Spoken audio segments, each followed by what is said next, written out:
Kantor berita Reuters melaporkan bahwa per 5 Desember 2023, lebih dari 15.900 warga Palestina, termasuk 250 petugas kesehatan, telah terbunuh di Gaza sejak pecahnya perang pada 7 Oktober lalu.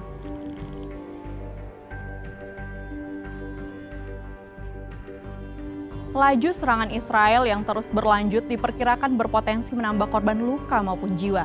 Hal ini sebenarnya tidak hanya mengkhawatirkan penduduk Muslim, tetapi juga kaum Kristen di sana.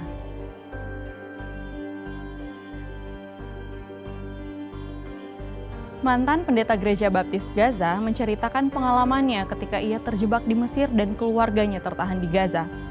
Sejak dimulainya perang, Hannah Maher berusaha keras untuk mengevakuasi istri dan anak-anaknya yang berlindung di gereja Ortodoks Santo Porphyrius di Gaza.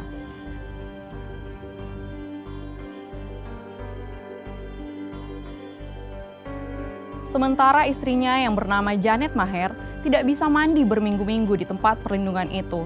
Dia memberi makan ketiga anaknya hanya 1 kali sehari, seringkali tidak lebih dari roti dan keju. Janet juga menyaksikan sepupunya tewas akibat tertimpa reruntuhan tembok gereja Ortodoks Santo Porphyrius oleh serangan rudal Israel saat ia melindungi anak laki-lakinya yang berusia 7 dan 5 tahun.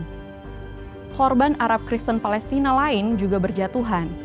Mantan pendeta Gereja Baptis Gaza, Hannah Masad, kehilangan bibinya, sementara Munir Kakis, Presiden Dewan Gereja-Gereja Evangelis lokal di Holy Land, kehilangan istri dan 2 anak angkatnya. Dan di Michigan, Amerika Serikat, Justin Amos, mantan anggota Partai Republik dan warga Amerika keturunan Palestina, pertama yang terpilih menjadi anggota Kongres, kehilangan beberapa kerabat dari keluarga besar Kristennya, termasuk 2 perempuan muda. Ketika perang antara Hamas dan Israel terus menghancurkan jalur Gaza, banyak orang Palestina dan Israel yang berseru kepada dunia untuk memperhatikan situasi yang sangat memprihatinkan ini. Secara khusus, orang-orang Kristen Palestina memohon kepada dunia untuk mengingat mereka. Mereka juga berharap gereja menunjukkan sikap yang benar tentang mereka. Dalam situasi konflik seperti sekarang ini, kaum Kristen Palestina sebenarnya dalam situasi yang tidak mudah. Mereka merasa terjebak di antara identitas mereka sebagai orang Arab dan iman mereka sebagai orang Kristen. Mereka juga merasa bahwa dunia Barat juga kurang memperhatikan karena mereka adalah orang Palestina. Sementara beberapa orang Palestina mewaspadai orang-orang percaya karena mereka mengikut Yesus. Demikian juga kita, walaupun banyak, adalah satu tubuh di dalam Kristus. Tetapi kita masing-masing adalah anggota yang seorang terhadap yang lain.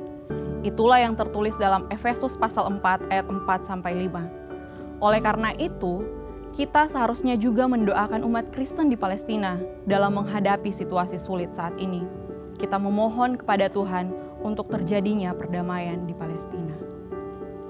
Bagi Anda yang sedang mengalami pergumulan untuk lepas dari ancaman dan kekerasan dalam hidup dan Anda butuh didoakan, Anda bisa menghubungi layanan doa dan konseling CBN melalui nomor yang tertera di layar Anda.